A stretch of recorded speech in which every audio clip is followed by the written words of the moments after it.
Gunfire by soldiers in historical regalia and a procession of the Croatian Armed Forces marching band in the streets of Dubrovnik this morning marked the beginning of the main observances of the 25th anniversary of the wartime liberation of Croatia's southernmost regions. At the time, in 1992, the blockade of Dubrovnik was also lifted, and the aggression waged by the Yugoslav army and Serbian and Montenegrin paramilitaries was broken in the wider area.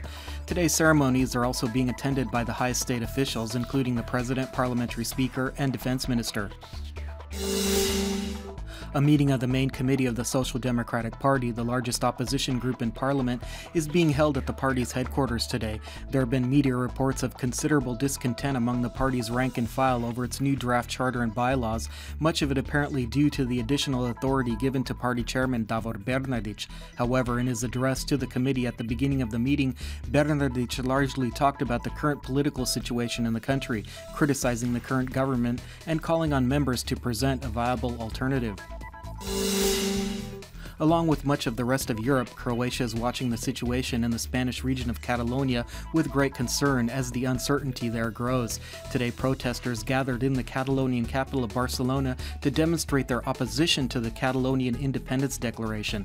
Officials in the European Union and the European Parliament are on record as saying that nobody in Europe will recognize the province's independence, and yesterday's statement by the Croatian Foreign Ministry echoed this sentiment and indicated that Croatia wants the matter resolved by peaceful dialogue.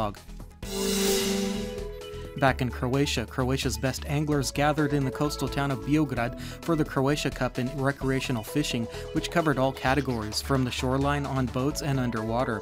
160 master anglers participated and brought in quite a haul after the 5.5 hours of competition. Even so, one thing most of these anglers complained about is the apparent small number of fish, which they blame on the toll taken by commercial fishing nets and trawlers.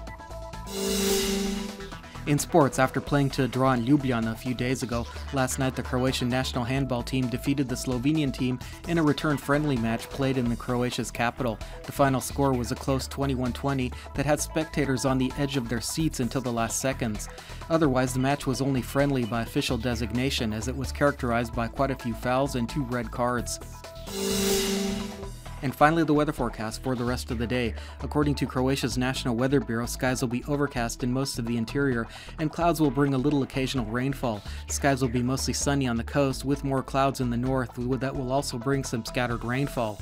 It will remain rather windy in the interior, with strong northerly and northwesterly winds in the north, including occasional gale-force gusts. A strong southwesterly will continue to blow in the western highlands.